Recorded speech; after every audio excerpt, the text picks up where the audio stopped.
রূপান্তর ট্রেনিং সেন্টারের যে শিশু যত্ন কেন্দ্রের জন্য আলাদা রুম করা হয়েছে, আমরা পার্টিশন দিয়ে দিছি। এখন রূপান্তর ট্রেনিং সেন্টার 3 কামরা বিশিষ্ট। এটা অর্থায়ন করছে আমিনা ইয়াসমিন হিমা, পল্লী উন্নয়ন মহিলা সংস্থার সংগ্রামী মহাসচিব। তার অর্থায়নে আজকে এই মধ্যে পার্টিশন করা হইলে এখন অফিস আলাদা, এটা হচ্ছে লাইব্রেরি রুম, আর এটা হচ্ছে শিশু যত্ন কেন্দ্র। অফিসে হচ্ছে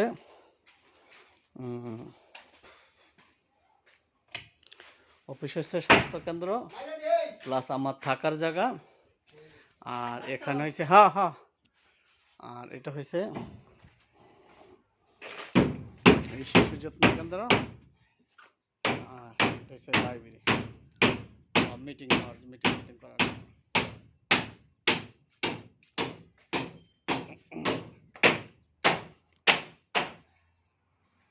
এখন 3টা কামরা, এখানে পরে দরজার ব্যবস্থা করব।